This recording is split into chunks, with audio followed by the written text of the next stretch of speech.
Yes mate, welcome back to the channel, and in this video I'm talking about the key headlines or the key points that I took from yesterday's virtual event in which TJ Zhang, the CEO of Avepoint, attended. So I'd encourage everyone to go and watch the full event. It was around 40 minutes. In yesterday's video, which I uploaded, I condensed it into around 20 minutes to try and get just sort of the main points across to you guys if you didn't have time to watch the full 40 minutes or you hadn't signed up to access the 40-minute event. I've got you covered in yesterday's video, so go check that out. But in this video, I'm talking about which I think, or what I got in terms of the key headlines for me as an investor into Avepoint. So if you are new, hit the subscribe button, hit the thumbs up button. I really appreciate the support. I've got my notes here, so let's get straight into it. So the first thing that I took notice of was they was talking about dollar value retention. So he said that dollar value retention they've got at the moment is around 110% and moving towards an industry best benchmark of around 120%, which is massive.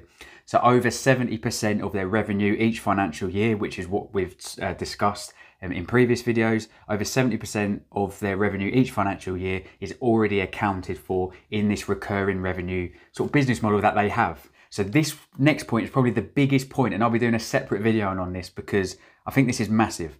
So we spoke about before the growth of Microsoft Office 365 users, and that growth is expected or suggested to hit around 500 million users. And what Avepoint intend to do is capture around 10% of that market, so around 50 million users. So if they capture that 10% market penetration, what TJ Zhang said yesterday is if they capture that 10% market penetration in the next few years, this will give them approximately $1 billion of annual recurring revenue. So even though we still don't know the time frame, TJ Zhang said a few years, so that could be 3 or 4, that could be 7 or 8. I'm a long-term investor, so I'll be doing a separate video on this in terms of what this could mean for the share price.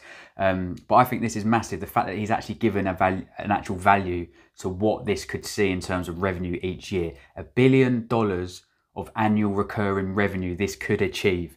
So means like recurring revenue at the moment is around 70 to 80%, which is what they're seeing. If they can capture $1 billion of recurring revenue, that means that they could be seeing $1.2, $1.3 billion of annual revenue. So they are expecting huge revenue growth over the next few years. And like I said, I will be doing a separate video on this because this makes it very interesting. We can then look at potential revenue multiples and price to sales multiples in future years to see what a potential share price and market cap could be for Avepoint moving forward. So that's an exciting video, and I'll bring that out to you guys. He was then asked about the relationship with Microsoft, and obviously some people asked me as well, and I don't know the answers to. They asked, look, why hasn't Microsoft bought Avepoint out? Or why are Microsoft using Avepoint as a partner? Why don't Microsoft just do it themselves? And it was touched on a bit here. So there's a good phrase which TJ said, and he said, he named it, we called it dancing with the elephant.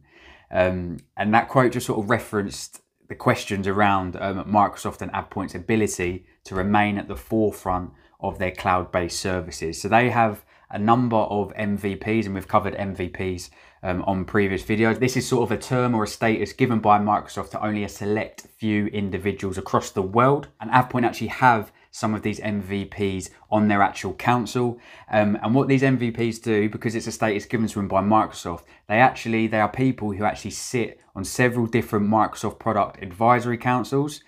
So they can actually see what is coming from Microsoft a year or two in advance of it being released. So they actually see what is coming out or what's going to be released by Microsoft before it is actually released. And also being an MVP, this means that they're actually part of the early release software program. So they know what is coming in regards to a software released by Microsoft a minimum of 6 months in advance of it being released. So Avepoint are able to react, adapt, and actually build on whatever Microsoft are going to be releasing moving forward. So that is a massive, massive advantage compared to many of the other software companies. And also he stated that Microsoft do rely on their actual partners, and Avepoint being a partner of Microsoft. And from a sales engagement perspective, Avepoint are considered top 5, and they're in the top 5 same bracket as companies like Adobe and DocuSign, massive, massive companies. We've mentioned before as well about the senior leadership team and even the Apex Technology side. When they merge with Avepoint, the senior leadership team of Avepoint and the board of directors will be insanely qualified,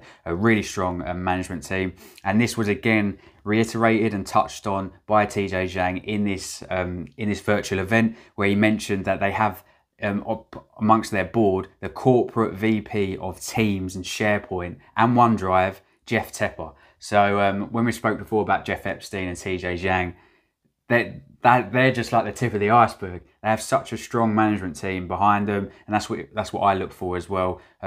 Amongst all the financial aspect of a company, you want the company run well, and yeah, that's a big plus point for me, the management side of Avepoint moving forward.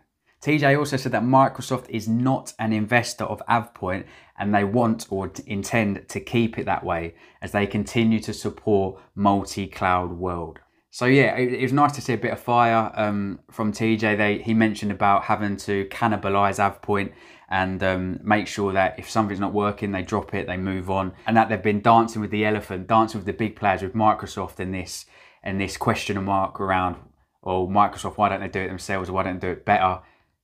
Can they do it better? They've always adapted, they've been doing this. This isn't anything new to them, and they've managed to survive and grow, and that's what they intend to do moving forward. So a really good solid management, really good solid figures.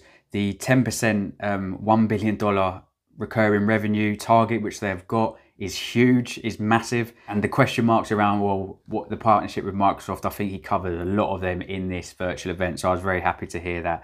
The last thing, which I thought was hilarious, he was asked, is there anything else that he wants to discuss that potentially people might want to know or people ask him? He mentioned about market volatility. So he said, technology is here to stay. IT is a must-have in the business world. It's not a something which you might have, or it's nice to have. You need to have if you're a business in the 21st century. So he said IT is a must, it's here to stay, and Avepoint have a huge market advantage. You mentioned the fear around SPACs, and SPACs are being hit hard, but they are excited to become a public company very soon, and the next 10 to 20 years should be more exciting than the previous 20 years. So it's quite funny how he touched on, probably because people are going, oh, it's $10 a share when you're going to announce the merger. Come on, like, this is a long-term investment. This is a long-term company. I don't care if the share price is $10. I don't care if it drops below $10. You've got to be, if you're a long-term investor, you have to invest in solid fundamentals. Find me a company with solid fundamentals at this valuation that has this potential to grow and that balance sheet. There probably won't be many of them around, not many of them around that encompass all of them, plus in an exciting and growing sector. So for me, this was a really good virtual event. I encourage everyone to go and watch it. If you just want to watch the condensed version, check out yesterday's video. I got it down to 20 minutes, so hopefully that's not too long for you. But yeah, those are the key points. So let me know in the comments down below what you thought of the virtual event, what you think of these key points. Were there any key points that I haven't mentioned on here that you thought were really, really interesting to know? I will be doing a video, like I said many times, about the $1 billion annual recurring revenue and what that could mean for market cap in the future, price to sales, and in turn, potentially what the share price could see over the next sort of 5-10 years, because that's my investment time frame in a company such as Avepoint. So yeah, let me know in the comments down below. If you appreciate the video, hit that thumbs up. If you're new, hit the subscribe button. I bring out loads of content on Avepoint and its merger with APXT, amongst other stuff, but mainly this at the moment. Yeah, thank you very much for watching, and stay